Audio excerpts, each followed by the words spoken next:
Hello and welcome to my channel. I'm Lee Johnson, and if you are new here, or if you're not and you haven't subscribed yet, please subscribe and hit the notification bell and do all the usual stuff. You can give me a thumbs up, helps the algorithm, and you can comment, and because I love hearing from people, and share if you can to anybody who may be interested. Alright, so to start with, usual personal announcement stuff. I was messing around last week with some audio. So I don't know if anybody's watched my healing half hour. I usually do what's called spontaneous singing, which is really just noises coming out of my mouth, letting the energy flow where it needs to flow and things like that. And a lot of people find it very helpful, relaxing, healing and stuff like that. So what I did, I recorded just a short track, it's about 3 or 4 minutes, and I just was messing around with reverb and different sound effects and things like that. So I did that. It ended up being quite good. I enjoyed it. I liked it. So what I did, I went and created a Bandcamp account. So I'm going to start doing more of that. And I can also record guided meditations, path workings and things like that. So as I said, I've got a Bandcamp account now, so if you would like to go onto that, if you go to the link tree in the description below, you'll find that. I'll put the link up the top here. So you can go on there. If you're feeling generous, you can give me $1 or more if you like, if you're feeling very generous. But what I'll do, I'll put that track here now, so you can just listen to it, and then after that we'll go into the main portion of this video, which is about the Watchers. So hope you enjoy it.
Holom Onyanajadiagom Mamamyajanan Kimanyajiriadom Holoyan Bajodom Modiadodom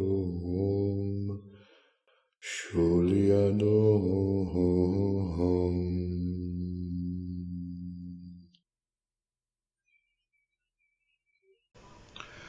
Okay, the Watchers. Now, the reason I'm doing this video is because the marvelous and lovely Witch of Wenderlust created a video last week called About the Watchers. It was titled About the Watchers. And unfortunately, it had nothing to do with the Watchers. And that was not mentioned at all. Now, what troubles me here is that anybody who has come across the concept or idea of the Watchers in passing conversation on groups and such things may have then gone and tried to explore and study a bit further on what the Watchers are. And if they came across the Witch of Wenderlust's video, the searching would have probably stopped there, knowing human nature, because she has a subscriber list of over 400,000 people on her YouTube channel. And when I watched it on Saturday, it had only been up for 4 days, and it had already had over 44,000 views. There's lots of 4s in here. There's also 4,000 and something likes. So there might be a numerical significance to that. I haven't looked into it, but there could be. Now, the video was about basically disembodied, or started off being about disembodied entities that kind of stand in the corner and just watch you. Knowing, somebody like the Witch of Wenderlust, I don't know her, but, saying somebody like her, I would think would be aware of what the Watchers are and what these entities are. But for some reason she chose to name them the Watchers. And it doesn't stop there. It then goes on to explaining that these disembodied entities were then draining energy. They were parasites. And she says that she calls them the Watchers, but she doesn't want other people call them. This is just one big thing in magic and witchcraft communities. We have these things called astral parasites. We deal with them all the time. It's why we put up protection. When we start doing magic, the light bulb shines, and we start to build up energy and things like that. And these astral parasites are attracted to us because it's like a moth to a flame. And I talk about astral parasites quite a bit on this channel. But being somebody like that, I would think that they already know this, and they already know what the Watchers are. So I'm not sure why she decided to term or title the video and these entities the Watchers. I mean, she could have chosen the Observers, something like that, but I think it's a bit misleading. So I wanted to talk about what the Watchers are, just to clear up any misunderstandings. Obviously there won't be as many people watching this video at this moment. That's a bit unfortunate, but anyway. So the Watchers really they're a biblical thing. They are quite basically the fallen angels. They are mentioned in the Book of Jubilees. They are also mentioned in the Book of Daniel. In the Book of Daniel, they are really known as being good Watchers, and this actually extends from Nebuchadnezzar's dream. And scholars suspect that the Watchers mentioned in the dream by Nebuchadnezzar, I find that name very difficult to pronounce, they were most probably his Babylonian gods that he followed. The main body of work where the Watchers are mentioned are the books of Enoch. And there are 3 books of Enoch. So the first book talks about the fall of the Watchers. The second book goes into more description of the Watchers and starts to call them Grigori. I'll get into that just now. And book 3 really gives attention to the unfallen angels. So the Watchers were sent to Earth to watch the humans, just to keep an eye on them. But what happened was one of the leaders, Shamyaza, decided that they should all defect. And so they all decided to do this. They all defected, and they started to teach humans a lot of skills. These are skills that they probably we would have probably developed and discovered over time, but we kind of got it all in one big foul swoop. So the Watchers started teaching all these different kinds of skills. Azazel, for instance, taught metallurgy, how to create weapons and things from metal, and also taught cosmetics. And others taught mirrors, how to make mirrors. Some taught sorcery. So there were a whole lot of things that these Watchers taught humans. And during that process, they kind of fell in love with human women, and they decided to procreate with human women. And the result of that was the Nephilim. And the Nephilim are basically a race of giants. And this is how we've all heard of the Great Flood from the Bible and biblical texts. So this is why the Great Flood came about, was because God decided that he needed to wipe out this abomination, the Nephilim, the giants that were created from this union. So that really is the Watchers. There's a lot of lore behind it, and you'll find that there's a mention of this in various different ways throughout different cultures. I mean, even if you look into the Great Flood, there's the Great Flood story in a lot of different texts and from different cultures.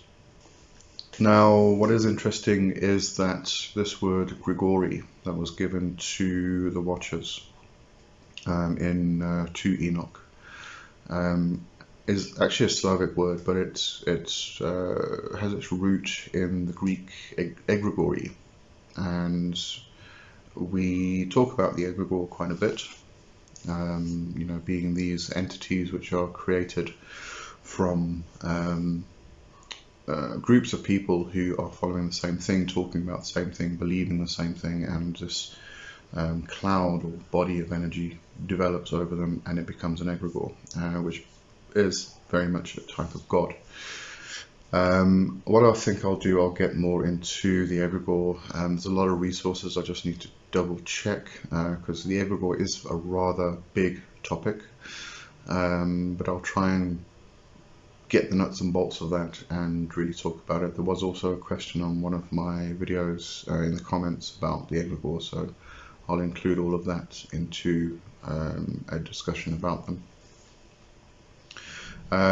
Now, obviously, when it comes to the Watchers, there are some rather interesting tales and stories, and people are coming up with some quite fantastical things. There is, for instance, a book called The Secret History of the Watchers by Timothy Wiley, and in the blurb to the book, it's a long blurb, I'm just reading a little bit of it.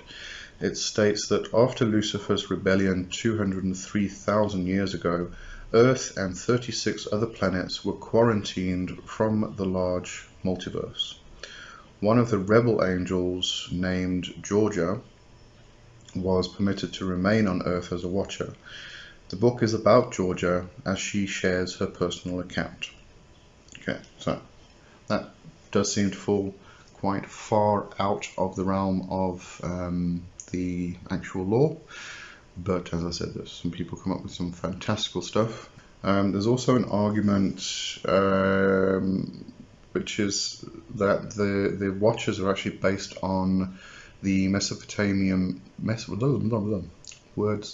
Mesopotamian antediluvian sages, and they were called the Apkallis.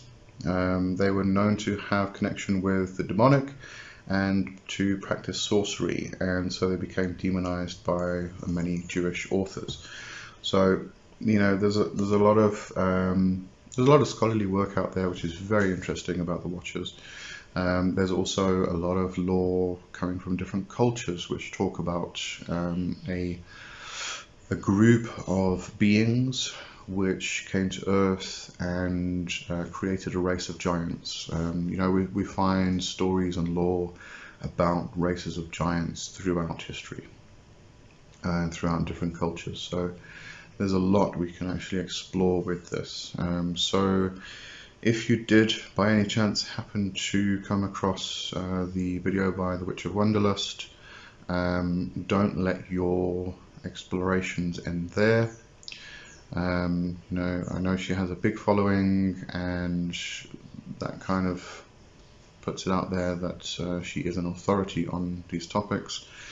The video was completely, you know, I could have understood if she talked about these entities which she's experienced and she just called them the Watchers because they stood there and they watched. But then also went on to explain that there is a group of beings called the Watchers, or the Grigori, from lore and from history, but she didn't.